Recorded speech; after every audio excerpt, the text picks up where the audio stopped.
Hello दोस्तों, आप लोग कैसे हैं। आशा करते हैं आप लोग ठीक होंगे। आज हम क्लास 7 हमारा पर्यावरण के मानव पर्यावरण अन्योन्य क्रिया उष्णकटिबंधीय एवं उपोष्ण प्रदेश इस अध्याय की चर्चा करेंगे। देखिए, रेणुका बहुत उत्साहित थी। उसके चाचा श्रीकांत लगभग 4 महीने के बाद आज घर में थे। वह एक वन्य जीव फोटोग्राफर थे तथा बहुत यात्रा करते थे। बहुत छोटी उम्र से ही रेणुका की रुचि वन्य जीव एवं वनों में थी। जब उसके चाचा ने प्रकृति संबंधी पुस्तकों से उसका परिचय कराया, दूरस्थ भूस्थल एवं वहां रहने वाले लोगों की तस्वीरें उसे हमेशा आकर्षित करती थी। देखिए, ये विश्व के विभिन्न भागों के निवासी, इसमें कोई भारत का है, कोई श्रीलंका का है, कोई अमेरिका का है, कोई जापान का है। ठीक है, अलग अलग देशों से ये लोग आए हैं। देखिए, आगे देखिए। रेणुका, इन तस्वीरों में तुम विश्व के विभिन्न भागों के लोगों को देख सकती हो। इनमें कुछ शुष्क रेगिस्तान से हैं, कुछ बर्फीले प्रदेशों से एवं कुछ गर्म एवं नम वर्षा वनों से हैं। वह मुझसे कितना अलग दिखते हैं, रेणुका ने कहा। वह देखने में भले ही अलग हों, लेकिन उनके भोजन, कपड़ा एवं मकान जैसी जीवन की मूलभूत आवश्यकताएं हमारे समान ही हैं। ठीक है, श्रीकांत चाचा ने कहा। उनके बच्चे भी शायद तुम्हारी ही तरह खेलते हैं, कभी झगड़ते हैं, फिर समझौता कर लेते हैं, गाते हैं, नाचते हैं एवं घरेलू कार्यों में अपने परिवार की मदद करते हैं।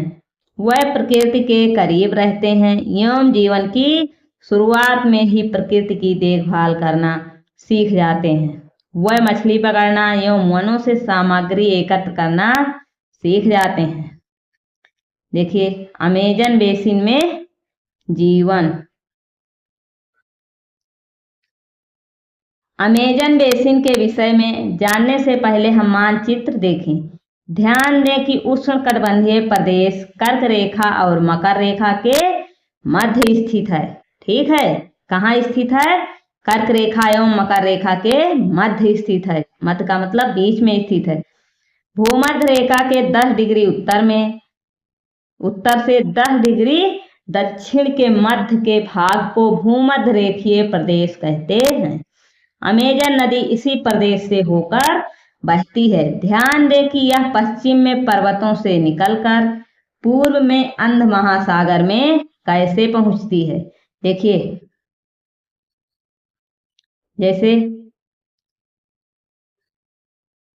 ये क्या है, ये भूमध्य रेखा है, तो 10 डिग्री उत्तर और 10 डिग्री दक्षिण। ठीक है, 10 डिग्री दक्षिण। ठीक है, ये क्या है, ये दोनों क्या है, ये क्षेत्र क्या है, भूमध्य रेखीय प्रदेश है। ठीक है, कौन सा प्रदेश है, भूमध्य रेखीय प्रदेश है।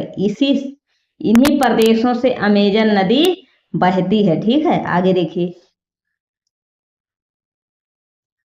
जिस स्थान पर कोई नदी किसी अन्य जल राशि में मिलती है उसे नदी का मुहाना कहते हैं। अमेजन नदी में बहुत सारी सहायक नदियां मिलकर अमेजन बेसिन का निर्माण करती हैं। यह नदी बेसिन ब्राजील के भागों, पेरू के कुछ भागों, बोलीविया, इक्वाडोर, कोलंबिया तथा वेनेजुएला के छोटे भाग से अपवाहित होती हैं। क्या आप इस बेसिन में स्थित उन देशों के नाम बता सकते हैं जिनसे भूमध्य रेखा गुजरती है? देखिए, इसे भी थोड़ा देख लेते हैं। क्या आप जानते हैं, जब स्पेन के अन्वेषकों ने इस नदी की खोज की तब सिर पर सुरक्षा कवच, हेड गियर एवं घास के स्कर्ट पहने हुए स्थानीय आदिवासियों ने उन पर आक्रमण किया। इन आक्रमणकारियों ने उन्हें प्राचीन रोमन साम्राज्य के अमजोन्स नामक महिला योद्धाओं के आक्रामक समूह की याद दिला दी। इस प्रकार यहाँ का नाम अमेजन पड़ा। ठीक है, आगे देखिए, ये देखिए अमेजन,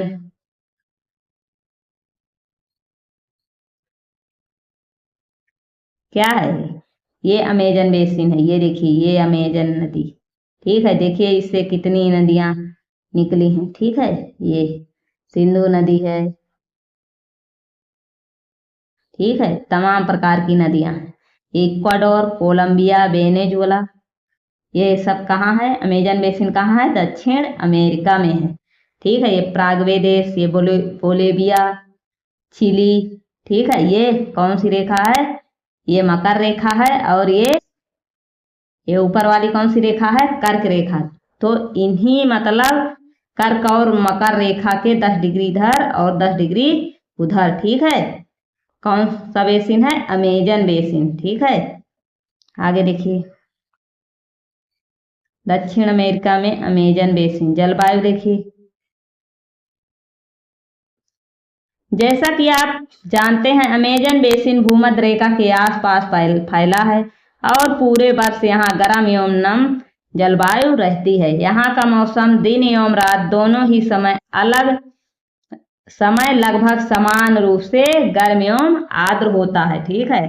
रात का भी मौसम और दिन का मौसम लगभग एक समान होता है तथा शरीर में चिपचिपाहट महसूस होती है। इस प्रदेश में लगभग प्रतिदिन वर्षा होती है और वह भी बिना किसी पूर्व चेतावनी के।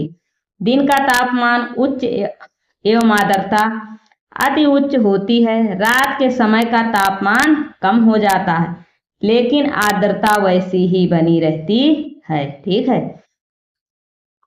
यहाँ पर दिन और रात का तापमान लगभग समान रहता है, ठीक है। आगे देखिए, वर्षा वन। ये देखिए अमेजन वन, देखिए ये कौन से वन है? अमेजन के वन है, ठीक है। आगे देखिए वर्षा वन।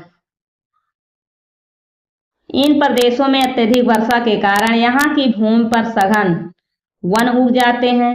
वह इतने सघन होते हैं कि पत्तियों तथा शाखाओं से भी छत सी बन जाती है जिसके कारण सूर्य का प्रकाश धरातल तक नहीं पहुंच पाता। यहाँ की भूमि प्रकाश रहित एवं नम बनी रहती है, ठीक है। इस वन में हमेशा मतलब जब सूर्य का प्रकाश धरातल तक मतलब धरती तक नहीं पहुंच पाता तो यहाँ हमेशा अंधेरा रहता है, ठीक है। यहाँ केवल वही वनस्पति पनप सकती है जिसमें छाया में बढ़ने की क्षमता हो, ठीक है। जब सूर्य का प्रकाश नहीं मिलेगा तो वनस्पति कैसे उगेगी? तो इसीलिए यहाँ पर वही वनस्पति उगती है जिसमें मतलब सूर्य के प्रकाश की जरूरत थोड़ा कम पड़ती है, ठीक है। परजीवी पौधों के रूप में यहाँ आर्किड एवं ब्रोमीलायड पैदा होते हैं। आगे देखिए,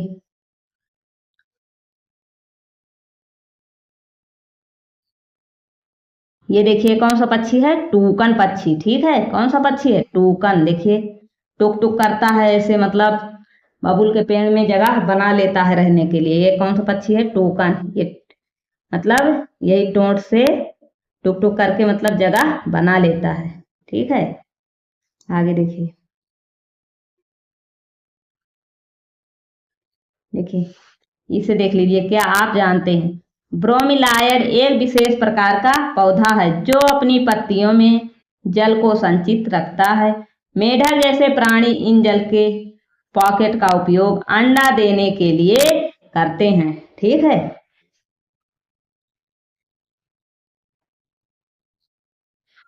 वर्षा वन में प्राणी जात की प्रचुरता होती है। टूकन, गुंजन पक्षी, रंगीन पक्षत वाले माकाओं एवं भोजन के लिए बड़ी चोंच वाले विभिन्न प्रकार के पक्षी जो भारत में पाए जाने वाले सामान्य पक्षियों से भिन्न होते हैं यहाँ पाए जाते हैं।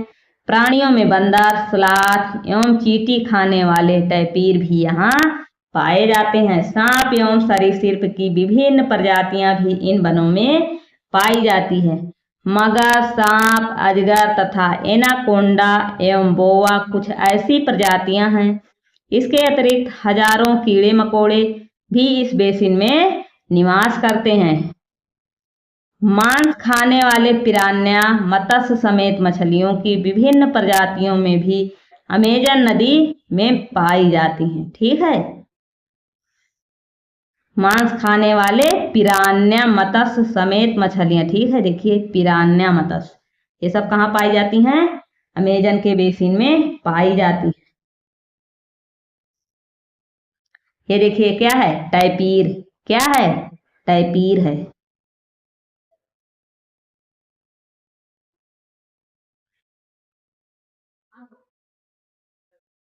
देखिए मगर, सांप, अजगर तथा एनाकोंडा एवं बोआ कुछ ऐसी प्रजातियां हैं। इसके अतिरिक्त हजारों कीड़े मकोड़े भी इस बेसिन में निवास करते हैं। मांस खाने वाली प्राण्या मत्स्य समेत मछलियों की विभिन्न प्रजातियां भी अमेजन नदी में पाई जाती हैं। इस प्रकार जीवों की विविधता की दृष्टि से यह बेसिन असाधारण रूप से समृद्ध है।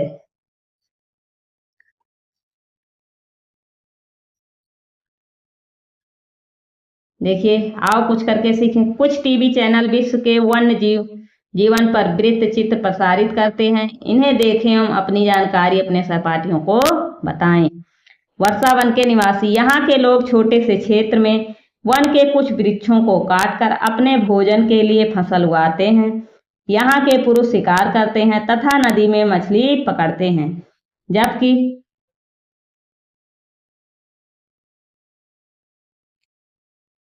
महिलाएं फसलों का ध्यान रखती हैं। वह मुख्यतः टेपियोका, अनानास एवं शकरकंद उगाते हैं, क्योंकि मछली या शिकार मिलना अनिश्चित होता है। ठीक है, कभी मछली मिली और कभी नहीं मिली, कभी शिकार मिला और कभी नहीं मिला।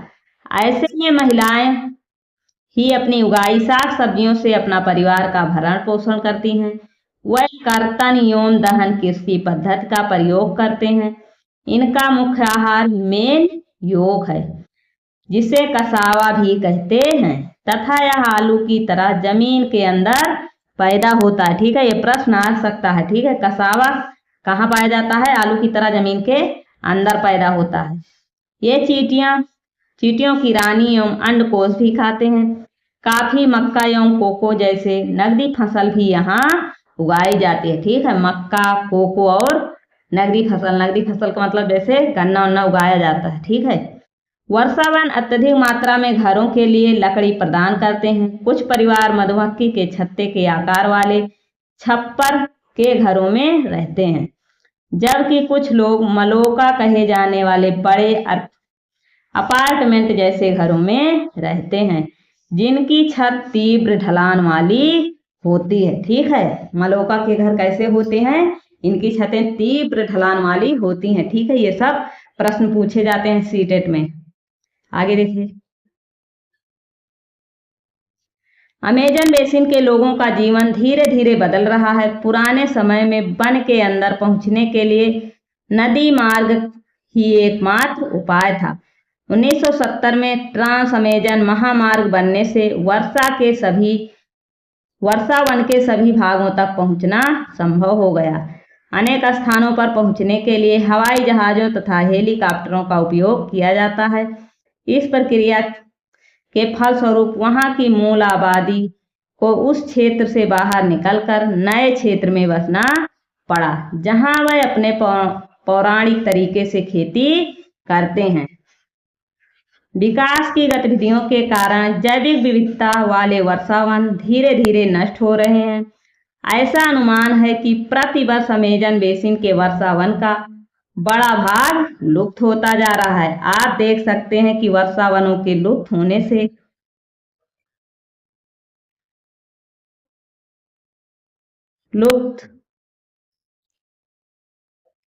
से व्यापक प्रभाव होता है। वर्षा के कारण मिट्टी की ऊपरी परत बह जाती है एवं सघन वन बंजर भूमि में बदल जाता है। ठीक है, देखिए पहले इतना बागबान था, इतना बचा।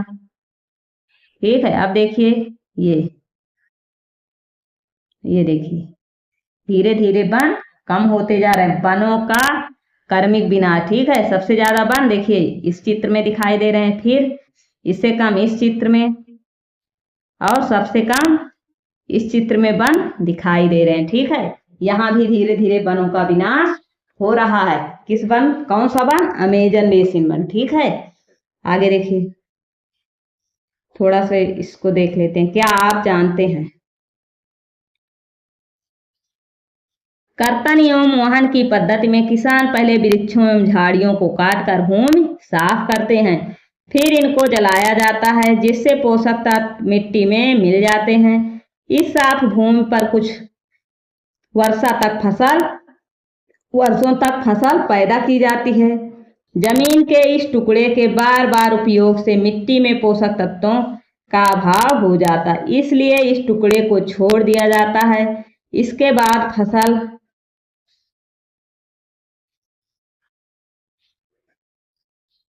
उगाने के लिए किसी दूसरे स्थान को साफ किया जाता है। ठीक है, पहले वन को काटा जाता है, कुछ वर्षों तक वहां पर फसल उगाया जाता है। जब वो जमीन बंजर हो जाती है तो उसे छोड़ दिया जाता है। ठीक है, फिर दोबारा से वन काटे जाते हैं। इस बीच पुराने खेतों में छोटे छोटे वृक्ष उगाते हैं। इस प्रकार मिट्टी की पुनः उपजाऊ बन जाती है। तब लोग इस भूमि के टुकड़े को पुनः जोत सकते हैं।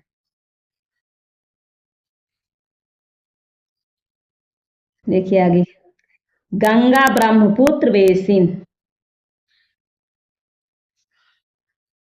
गंगा ब्रह्मपुत्र बेसिन में जीवन। गंगा तथा ब्रह्मपुत्र की सहायक नदियां मिलकर भारतीय उपमहाद्वीप में गंगा ब्रह्मपुत्र बेसिन का निर्माण करती हैं। यह बेसिन उपोष्ण में 10 डिग्री उत्तर से 30 उत्तर अक्षांश के मध्य स्थित है। घाघरा, सोन, चंबल, गंडक, कोसी जैसी गंगा की सहायक नदी हैं। ठीक है, गंगा की कौन कौन सी सहायक नदियां हैं? घाघरा, सोन, चंबल, गंडक, कोसी। ठीक है, एवं ब्रह्मपुत्र की सहायक नदियां इसमें अपवाहित होती हैं। एटलस की सहायता से ब्रह्मपुत्र की कुछ सहायक नदियों के नाम ढूंढे। ये देखिए कौन सी नदी है? ब्रह्मपुत्र नदी। ये कौन सी नदी है? ब्रह्मपुत्र नदी। गंगा एवं ब्रह्मपुत्र के मैदान पर्वत एवं हिमालय के गिरिपाद तथा सुंदरवन डेल्टा इस बेसिन की मुख्य विशेषताएं हैं। देखिए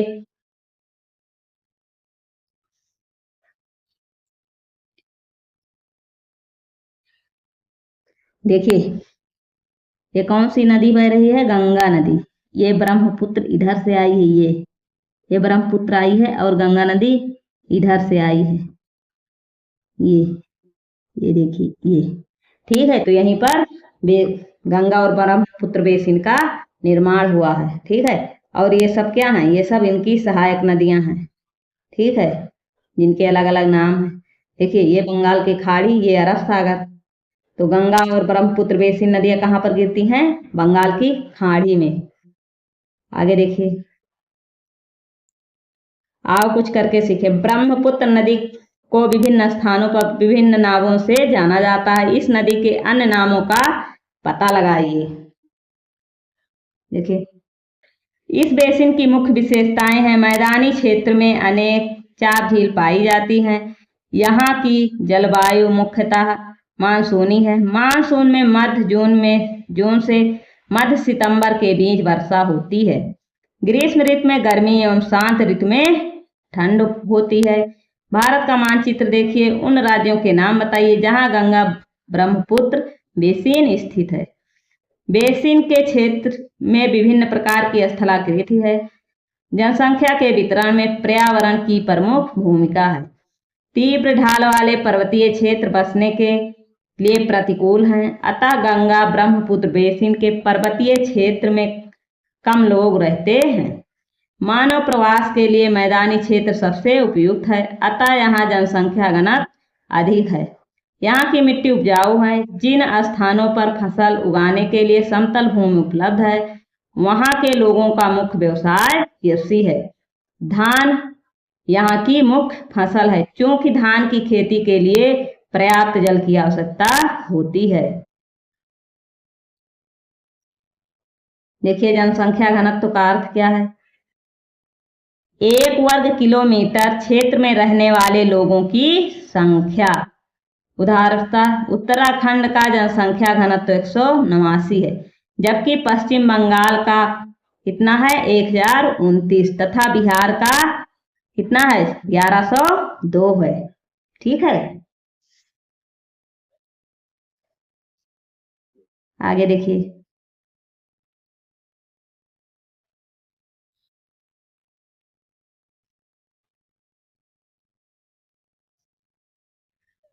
उसी क्षेत्र में उगाया जाता है जहां अधिक वर्षा होती है।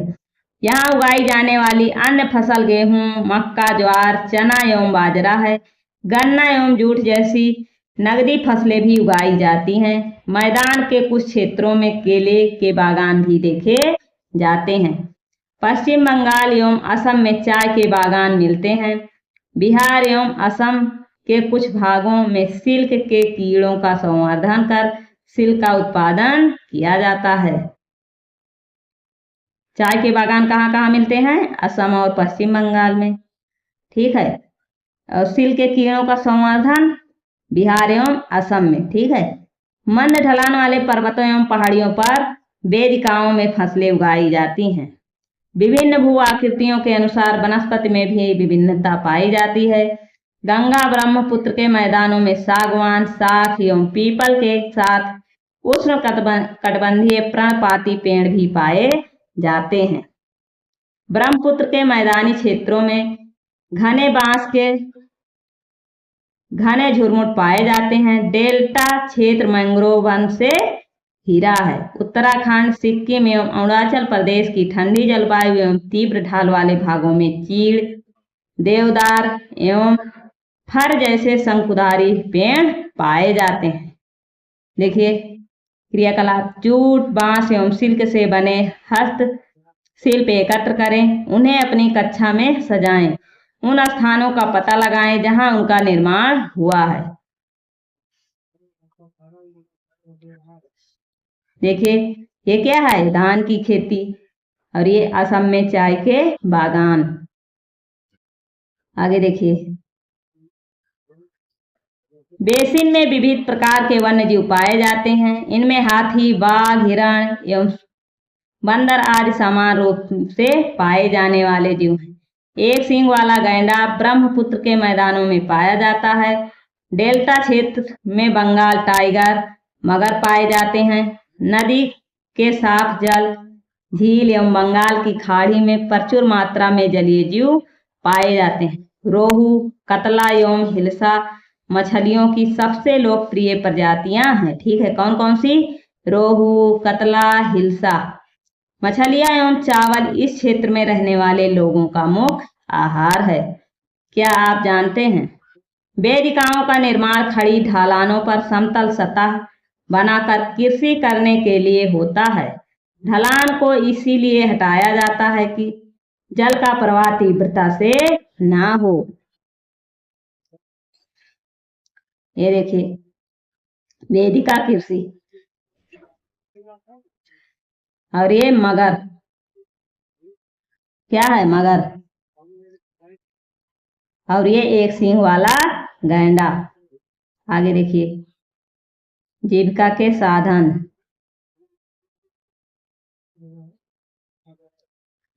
विनोद एक मछुआरा है जो बिहार के मतवाली मौन गांव में रहता है।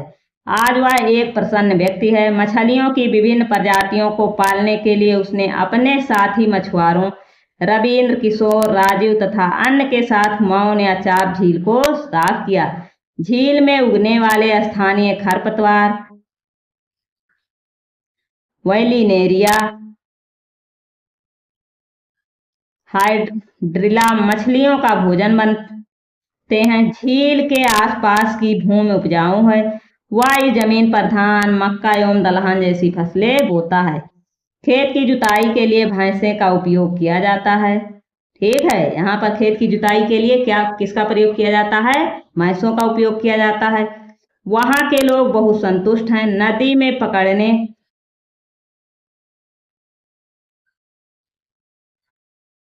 खाने व बेचने के लिए काफी मछलियां हैं, जिन्हें पकड़कर वो पास के शहरों में भी बेचते हैं। यह समुदाय प्रकृति के साथ समरसता बनाकर रहता है।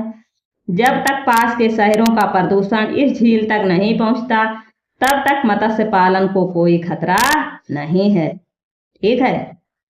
ये देखिए थोड़ा सा, क्या आप जानते हैं गंगा एवं ब्रह्मपुत्र नदी के आलवण जल में एक प्रकार की डॉल्फिन पाई जाती है, जिसे स्थानीय भाषा में सुसु अथवा अंधी डॉल्फिन कहा जाता है। सुसु की उपस्थिति में जल की शुद्धता का पता चलता है। ठीक है, सुसु की उपस्थिति से जल की शुद्धता का पता चलता है। रसायन की अत्यधिक मात्रा वाले गैर उपचारित औद्योगिक एवं शहरी गंदगी इन प्रजातियों को नष्ट कर रहे हैं। देखिए अंधी डॉल्फिन, क्या है अंधी डॉल्फिन। आगे देखिए, क्या आप जानते हैं सार्वभौमिक स्वच्छता कवरेज प्राप्त करने और स्वच्छता पर ध्यान केंद्रित करने के प्रयासों में तेजी लाने के लिए भारत के प्रधानमंत्री ने 2 अक्टूबर 2014 को स्वच्छ भारत मिशन का शुभारंभ किया। ठीक है, ये प्रश्न बहुत पूछा जाता है। आगे देखिए, ये क्या है, गंगा नदी के तट पर स्थित वाराणसी शहर। ठीक है, ये भी प्रश्न पूछा जाता है कि गंगा नदी के तट पर कौन सा शहर स्थित है, वाराणसी। नहीं तो ऐसे पूछा जाता है वाराणसी किस नदी के किनारे स्थित है। ठीक है, आप लोग याद रखिएगा। गंगा ब्रह्मपुत्र के मैदानों में कई बड़े शहरों एवं कस्बे स्थित हैं। इलाहाबाद, कानपुर, वाराणसी, लखनऊ, पटना एवं कोलकाता जैसे 10 लाख से अधिक आबादी वाले शहर गंगा नदी के तट पर स्थित हैं। शहरों तथा यहाँ स्थित उद्योगों का गंदा पानी बहकर नदी में ही जाता है, जिससे नदी प्रदूषित हो जाती है। देखिए आगे, बेसिन में यातायात का सुविकसित तंत्र उपस्थित है। आप देखते हैं कि गंगा ब्रह्मपुत्र बेसिन में यातायात के 4 मार्ग सुविकसित हैं। मैदानी इलाकों के लोग सड़क मार्ग एवं रेल मार्ग द्वारा एक स्थान से दूसरे स्थान तक जाते हैं। नदी के तटीय क्षेत्रों में जल मार्ग यातायात का प्रभावशाली माध्यम है। कोलकाता हुगली नदी पर स्थित एक महत्वपूर्ण पत्तन है। मैदानी क्षेत्र में कई बड़े हवाई पत्तन भी स्थित हैं। क्या आप जानते हैं गंगा नदी के संरक्षण के लिए नमामि गंगे कार्यक्रम को शुरू किया गया? ये भी प्रश्न बहुत पूछा जाता है। ठीक है, चलो आगे देखते हैं। देखिए, पर्यटन इस बेसिन की एक महत्वपूर्ण क्रिया है। आगरा में यमुना के किनारे स्थित ताजमहल, इलाहाबाद में गंगा एवं यमुना नदी का संगम, उत्तर प्रदेश एवं बिहार में बौद्ध स्तूप, लखनऊ का इमामबाड़ा, असम का काजीरंगा मानस वन्यजीव प्राणी अभ्यारण्य, ठीक है, आभयवन, तथा अरुणाचल प्रदेश की विशिष्ट जनजातीय संस्कृति जैसे कई दर्शनीय स्थल हैं। ठीक है, किस नदी के किनारे? गंगा नदी के किनारे। देखिए, मानव वन्य प्राणी अभ्यारण्य में बाघ, ये देखिए मानस वन्य प्राणी उद्यान में ये बाघ। आगे देखिए, आज की वीडियो में इतना ही। यदि वीडियो पसंद आए वीडियो को लाइक करें, नए हैं तो चैनल को सब्सक्राइब करें। यदि वीडियो में आपको कोई सुझाव है तो आप कमेंट बॉक्स में कमेंट अवश्य करें। जय हिंद, जय भारत।